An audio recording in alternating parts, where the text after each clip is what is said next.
Hello everyone, this is Raju Diwakar. Welcome to all my channel commerce hunt. तो आप कैसे हैं? आई होप आप सभी अच्छे होंगे।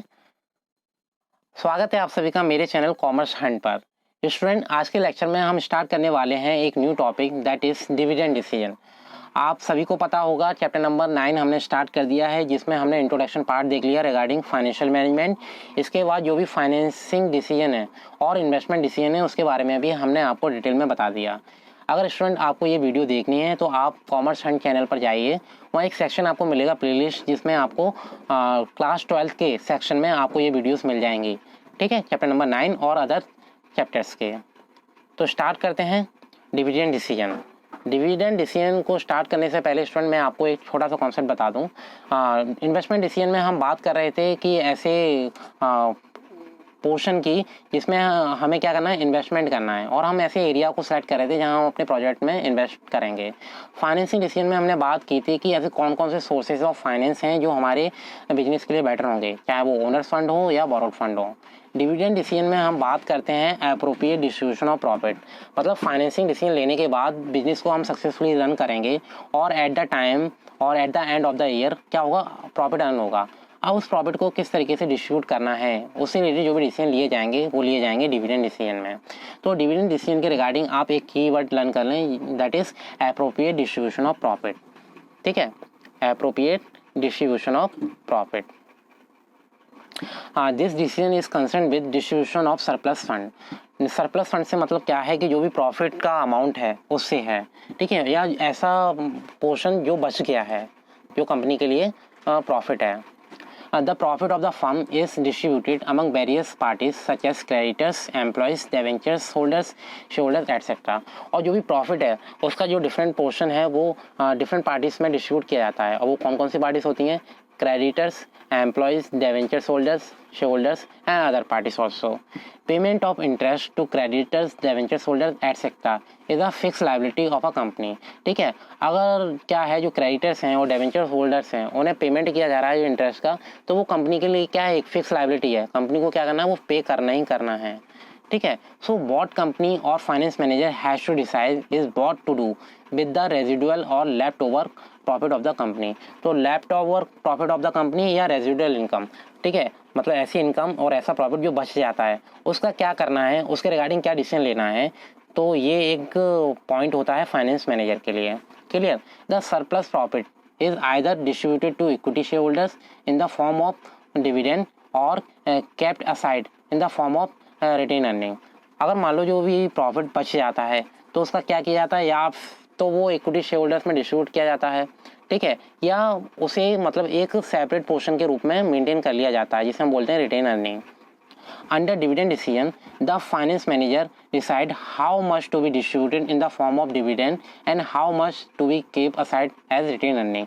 तो मतलब जो प्रॉफिट का पोर्शन है उसे दो पार्ट में डिवाइड कर लिया जाता है। एक तो होता है डिविडेंड के फॉर्म में और दूसरा फॉर्म होता है रिटेन अर्निंग के फॉर्म में। तो स्टूडेंट ये दो पॉइंट जरूर ध्यान रखना। जब भी हम बात करेंगे डिविडेंड डिसीजन की तो हम उसमें दो पोर्शन को हाईलाइट करेंगे, एक तो डिविडेंड और दूसरा रिटेन अर्निंग। डिविडेंड को हम क्या करेंगे, डिस्ट्रीब्यूट करेंगे, और रिटेन अर्निंग को हम सेव करके और मेंटेन करके चलेंगे। Now there are different factors which affect dividend decision. तो डिफरेंट फैक्टर्स हैं जो डिविडेंड डिसीजन को अफेक्ट करते हैं। ठीक है, the finance manager analyse following factors before dividing the net earning between dividend and retained earning. मतलब जो भी नेट अर्निंग है, ठीक है, और जो प्रॉफिट है उसे डिवाइड करने से पहले डिविडेंड में और इक्विटी रिटेन अर्निंग में, तो उससे पहले कोई डिसीजन फाइनेंस मैनेजर लेता है और उन डिसीजन को कुछ फैक्टर्स अफेक्ट करते हैं। जैसे first, earning.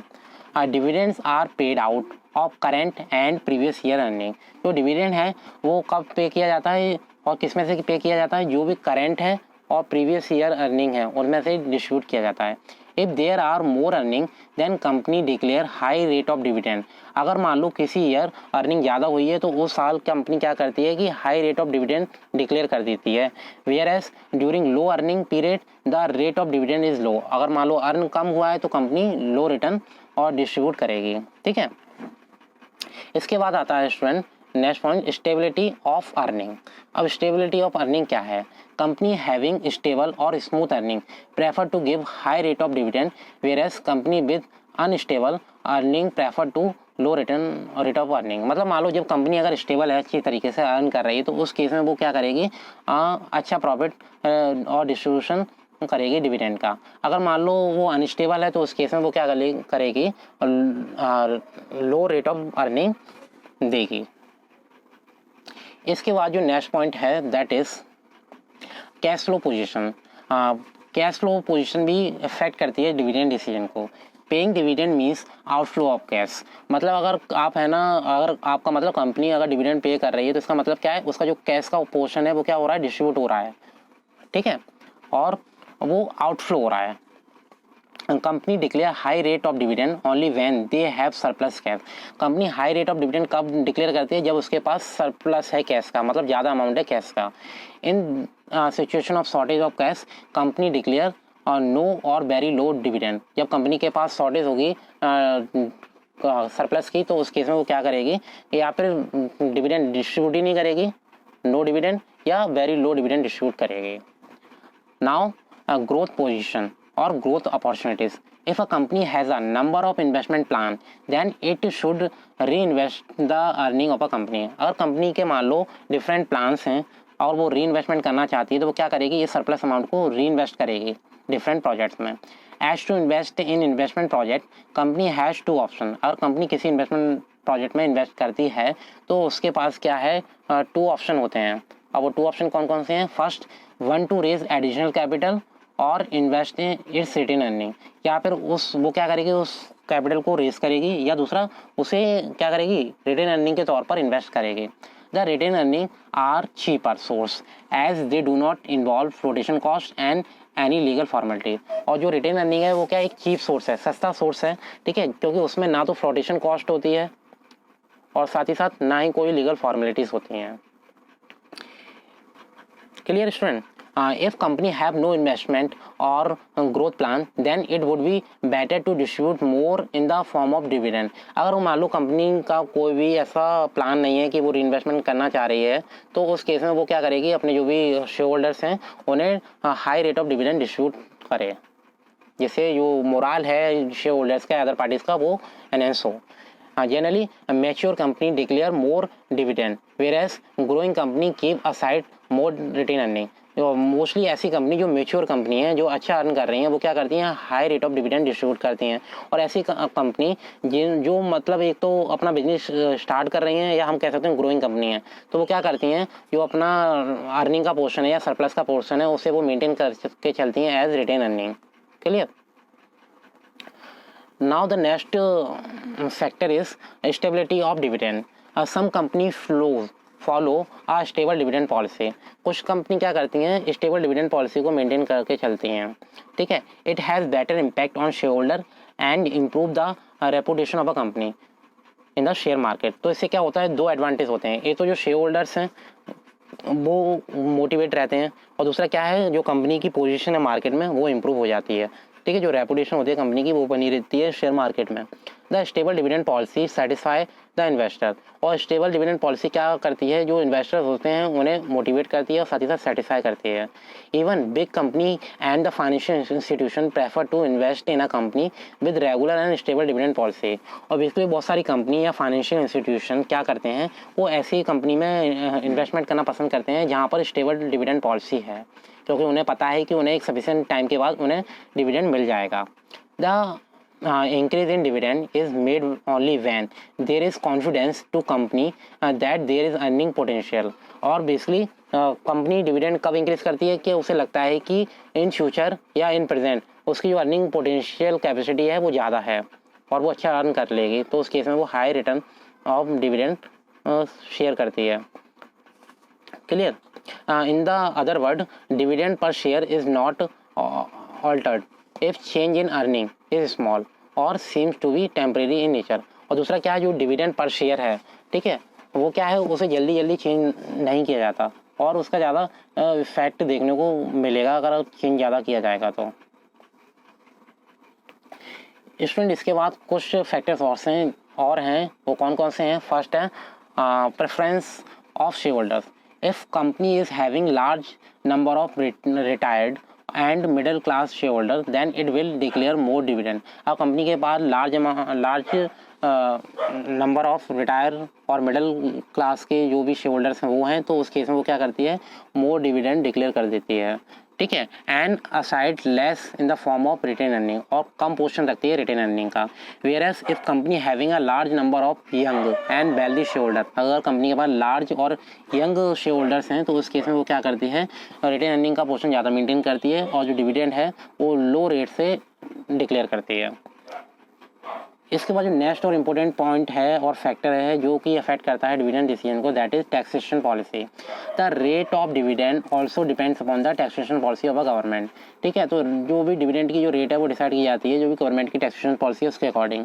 Under present taxation system dividend income is tax, ठीक है, टैक्स फ्री। और दूसरा जो भी डिविडेंड इनकम है और ऐसी इनकम जो डिविडेंड से रिलेटेड है वो क्या है, टैक्स फ्री इनकम है। किसके लिए, for share holders. Where as company has to pay tax on dividend given to share holder, और कंपनी किस इनकम पर टैक्स पे करती है, जो इनकम वो शेयर होल्डर्स को पे कर रही है। If tax rate is higher then the company prefer to pay less in the form of dividend. अगर मान लो टैक्स रेट ज़्यादा होगा तो कंपनी क्या करेगी, जो डिविडेंड का पोर्शन है कम डिस्ट्रीब्यूट करेगी जो भी शेयर होल्डर्स हैं। और अगर मान लो if tax rate is low तो कंपनी क्या करेगी, ज़्यादा से ज़्यादा अमाउंट है वो डिविडेंड का डिस्ट्रीब्यूट करेगी शेयर होल्डर्स को। इसके बाद जो नेक्स्ट पॉइंट है, access to capital market consideration. If capital market can easily be accessed और approached and there is enough demand for security of the company then company can give more dividend। अगर मान लो क्या होगा इस point के according, capital market जो consideration उन सभी को इंक्लूड किया जाएगा क्योंकि ये सारे फैक्टर डिविडेंड डिसीजन को क्या करते हैं, अफेक्ट करते हैं। Clear. If it is difficult for company to approach and assess capital market, then company declare low rate of dividend। अगर मान लो किसी भी कैपिटल मार्केट की जो भी सिचुएशन है उसे असेस करना इजी है, ठीक है, और कंपनी असेस कर लेती है और उसे लगता है कि उसे अच्छा अर्न होगा तो उस केस में वो डिविडेंड ज़्यादा डिस्ट्रीब्यूट करेगी। अगर उसे मान लो लग रहा है कि जो भी कंडीशन कंसिडरेशन है मार्केट की वो बेटर नहीं है तो उस केस में वो low rate of dividend distribute करेगी। और साथ ही साथ क्या करेगी, यूज़ रिजर्व और retained earning for reinvestment, और जो भी रिटेन अर्निंग है उसे यूज़ करेगी अपने री इन्वेस्टमेंट प्लान के लिए। स्टूडेंट इसके बाद कुछ फैक्टर्स और हैं जो कि इंपॉर्टेंट फैक्टर हैं, दैट इज़ लीगल रेस्ट्रिक्शंस। कुछ लीगल फॉर्मेलिटीज़ होती हैं जो कि अफेक्ट करती हैं डिविडेंड डिसीजंस को। Company act has given certain provisions regarding the payment of dividend. Company act के अकॉर्डिंग भी कुछ रूल्स एंड रेगुलेशन भी हैं जिसे फॉलो करना पड़ता है। Apart from the company act there are certain internal provisions of the company that is whether the company has enough flow of cash to pay dividend, ठीक है। और कुछ कंपनी की इंटरनल पॉलिसी होती हैं जिसे भी फॉलो करना पड़ता है at the time of distribution of dividend. The payment of dividend should not affect the liquidity of a company, ठीक है। पर जो भी डिविडेंड का पेमेंट किया जाता है उसका मतलब ये नहीं है कि जो भी कंपनी की जो लिक्विडिटी है वो अफेक्ट हो जाएगी, ठीक है। Now the next factor is that is affect contractual constant. When company take long term loan then financier में पुट सम रेस्ट्रिक्शंस। और कंपनी जब लोन लेती है लॉन्ग टर्म के तो जो फाइनेंशियर होते हैं वो क्या होते हैं, कुछ रेस्ट्रिक्शन लगा देते हैं, ठीक है, ऑन डिस्ट्रीब्यूशन ऑफ डिविडेंड, जो भी डिविडेंड है उसे डिस्ट्रीब्यूट करने के लिए। क्योंकि मान लो कंपनी ने लोन ले लिया है और उसे कुछ टाइम के बाद वो रीपे करना है और उसकी सिचुएशन ऐसी नहीं है कि वो रीपे भी कर दे और डिविडेंड भी ज़्यादा दे दे, तो उस केस में जो फाइनेंशियर होते हैं जिन्होंने लोन दिया है वो कुछ रेस्ट्रिक्शन लगा देते हैं, ठीक है। नाउ नेक्स्ट पॉइंट इज और लास्ट पॉइंट और last factor which affect dividend decision, that is stock market reactions।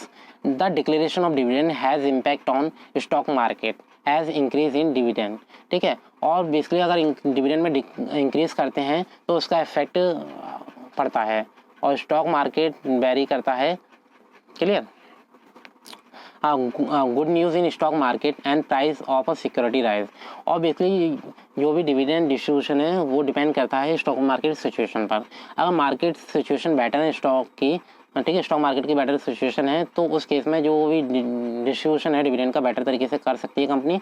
अगर मान लो वही सिचुएशन फेवर में नहीं है तो उस केस में कंपनी को या फिर नो डिविडेंड या लेस डिविडेंड पे करना पड़ेगा। सो possible impact of dividend policy in the liquidity share price also dividend decision। मतलब क्या है, जो भी इक्विटी इक्विटी शेयर प्राइस हैं वो भी इफेक्ट करेंगे, डिविडेंड डिसीजन हैं उसे। तो स्टूडेंट ये थे डिफरेंट डिसीजन, ठीक है, जिसमें हमने डिस्कस कर लिया। आज के लेक्चर में हमने डिटेल में बात की है जो भी डिविडेंड डिसीजन है, जिसमें हम बात करते हैं एप्रोप्रिएट डिस्ट्रीब्यूशन ऑफ प्रॉफिट। तो लास्ट हम यही कंक्लूड कर सकते हैं कि जो भी फाइनेंशियल डिसीजन है उसे 3 कैटेगरी में डिवाइड किया है। एक तो इन्वेस्टमेंट डिसीजन, दूसरा financing decision and dividend decision, और ये तीनों ही डिसीजन कंपनी के लिए बहुत ही इंपॉर्टेंट रोल प्ले करते हैं। इसके बाद स्टूडेंट कुछ कीवर्ड्स दे रखे हैं, अगर आप चाहो तो एक कीवर्ड को लर्न कर सकते हो। क्लियर। इसके बाद कुछ केस स्टडीज़ दी गई हैं और जो कि सीबीएसई बोर्ड एग्जाम्स में पूछी गई है 2017 में। तो आपको आइडिया लग गया होगा कि ये टॉपिक कितना इंपॉर्टेंट है आप सभी के लिए। तो आपको क्या करना है, just pause the video and read this case study and solve this problem. अब जो हमारा नेक्स्ट टॉपिक होगा दैट इज़ फाइनेंशियल प्लानिंग, जिसे हम नेक्स्ट लेक्चर में डिस्कस करेंगे।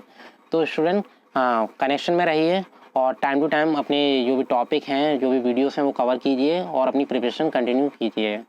अगर आपको कोई भी प्रॉब्लम है उसके रिगार्डिंग तो आप कमेंट सेक्शन में कमेंट कीजिए। And last, if you like the content and explanation and example of this video then like, share and subscribe this video to your friends and relatives. Thank you. Commerce Hunt, a way to enhance qualitative education.